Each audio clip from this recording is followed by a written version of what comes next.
ഇത് എന്താണെന്നല്ലേ, നമുക്ക് നോക്കിയാലോ? വരൂ, ഒരു മഷ്റൂം റെസിപ്പി ഉണ്ടാക്കിയാലോ? സിമ്പിൾ. നോക്കാം. മഷ്റൂംസ് നന്നായിട്ട് വാഷ് ചെയ്യാം. വാഷ് ചെയ്ത് നല്ലതായിട്ട് വാഷ് ചെയ്യണം, ബിക്കോസ് ഇതിനകത്ത് നല്ല ഇതുണ്ടാവും, ചെളി ഉണ്ടാവും. ചെളി നന്നായിട്ട് വാഷ് ചെയ്തില്ലെങ്കിൽ കൊള്ളില്ല, മണ്ണിലുണ്ടാവുന്ന സാധനമല്ലേ.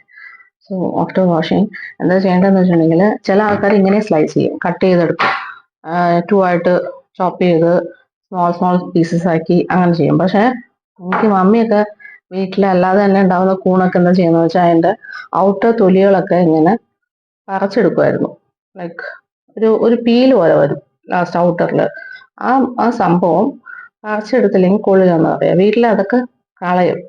ഒരു ചെറിയ ഒരു ഔട്ടർ ലെയർ ഇങ്ങനെ അത് കണ്ടു പാള പോലെ തന്നെ, അത് മച്ച് ആ സാധനം എല്ലാം ഒന്ന് ക്ലീൻ ചെയ്തെടുക്കണം. ഒരു ചെറിയൊരു പ്രോസസ്സാണ്, പക്ഷെ മോസ്റ്റ്ലി ആരും കളയാറില്ല. പക്ഷെ ഞാൻ ഉണ്ടാക്കുമ്പോൾ കളയും കേട്ടോ. അതുകൊണ്ട് ഞാൻ നിങ്ങളോടും പറയുകയാണ്, ഞാൻ കളയാറുണ്ട്. എന്നാൽ അത് കളയണം എന്നാണ് എന്നോട് പറഞ്ഞേക്കുന്നത്. സോ അത് കളയാം. എന്തുകൊണ്ടാണെന്ന് എനിക്ക് അറിഞ്ഞൂടാ. വീട്ടിൽ കളയാറുണ്ടോന്ന് ഞാൻ കളയുന്നു. എന്തുകൊണ്ടാണ് കളയണേ എന്ന് ആർക്കെങ്കിലും അറിയാമെങ്കിൽ പറയാം കേട്ടോ, കമന്റ്സിൽ പറയൂ. ഇത് ഞാൻ കളഞ്ഞിട്ട് വരട്ടെ.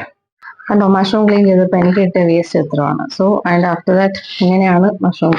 അതിനകത്ത് കുറച്ച് മഞ്ഞൾപ്പൊടി ഇട്ടിട്ടുണ്ട്. എന്നിട്ട് മിക്സ് ചെയ്ത് വെച്ചേക്കുവാണ്. ഒരു 5 minutes ഇങ്ങനെ വെച്ചേക്കും. അതിൻ്റെ ഒപ്പം തന്നെ നമുക്ക് സവാളയും കാര്യങ്ങളൊക്കെ റെഡിയാക്കാം. ഇങ്ങനെ വെച്ച് കഴിഞ്ഞിട്ടുണ്ടെങ്കിൽ എന്താണെന്ന് വെച്ചാൽ ഇതിൻ്റെ അകത്ത് anti inflammatory, anti fungal properties ഒക്കെ മഞ്ഞൾപ്പൊടിക്ക് ഉള്ളതുകൊണ്ട് ഈ മഷ്റൂമിന് അത് ഒരു പ്രൊട്ടക്ഷനാണ്. നമ്മൾ കഴിക്കുമ്പോൾ നമുക്ക് ഇൻഫെക്ഷൻസ് വരാതെ നോക്കും. ചിലർക്ക് മഷ്റൂം കഴിക്കുമ്പോൾ ഇൻഫെക്ഷൻസ് വന്നതായിട്ട് നിങ്ങൾ കാണാറുണ്ടല്ലേ. സോ അത് പ്രിവെന്റ് ചെയ്യാൻ വേണ്ടിയിട്ട് ഒരു ഒരു ടിപ്പാണ്, ഞാൻ യൂസ് ചെയ്യുന്ന ടിപ്പാണ്. നിങ്ങൾക്ക് വേണമെങ്കിൽ യൂസ് ചെയ്യാൻ കേട്ടോ. അപ്പൊ ഇങ്ങനെ കുറച്ച് 5 മിനിറ്റത്തേക്ക് ഇരിക്കട്ടെ. ഇത്ര സാധനം മതി കേട്ടോ. നമുക്ക് തുടങ്ങാം. പാൻ അടുപ്പത്ത് വെച്ചു. ചൂടായി അതിനുശേഷം വരുമ്പോൾ നമുക്ക് ബട്ടർ ഇട്ട് കൊടുക്കാം. ബട്ടർ ചൂടായി വന്നിട്ടുണ്ട്. നമുക്ക് നമ്മുടെ ചില്ലി ഇട്ട് കൊടുക്കാം. ചില്ലി നന്നായിട്ട് മൂത്ത് വരുമ്പോൾ സവാള ഇടുക. സവാള ഇട്ട് നന്നായിട്ട് അത് മൂത്ത് വരുമ്പോൾ നമുക്ക് ശകലം ഉപ്പിട്ട് കൊടുക്കാം. സോൾട്ടഡ് ബട്ടർ ആണെങ്കിൽ അതനുസരിച്ച് വേണം നമുക്ക് ഉപ്പിട്ട് കൊടുക്കാൻ. എന്നിട്ട് നന്നായിട്ട് സോട്ട് ചെയ്യുക. സോട്ട് ചെയ്തതിന് ശേഷം നമുക്ക് നമ്മുടെ മഷ്റൂം പയ്യെ ഇട്ട് കൊടുക്കണം. മഷ്റൂം ഇട്ട് കൊടുക്കുമ്പോൾ ഒരു കാര്യം നോക്കേണ്ടതെന്ന് വെച്ചിട്ടുണ്ടെങ്കിൽ നമ്മൾ വെള്ളം ഒഴിക്കരുത്. വെള്ളം ഒഴിക്കാതെ തന്നെ നന്നായിട്ട് സോട്ട് ചെയ്യുക. കാരണം അതിൽ നിന്ന് തന്നെ വെള്ളം അത്യാവശ്യം നന്നായിട്ട് ഇറങ്ങും. അപ്പോൾ അത് മതി, അത് കുക്കായി വരാൻ വേണ്ടി. പിന്നെ കുറച്ച് പെപ്പർ ഇടുക.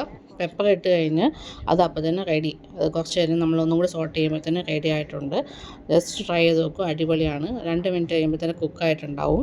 അതിന് ശേഷം അടച്ചു വയ്ക്കരുത്, കുക്കായി കഴിഞ്ഞിരിക്കുന്നു. എങ്ങനെയുണ്ട് നമ്മുടെ മഷ്റൂം കറി? സൂപ്പർ അല്ലേ? ട്രൈ ചെയ്ത് നോക്കുക. ട്രൈ ചെയ്ത് നോക്കിയിട്ട് അഭിപ്രായം പറയുക.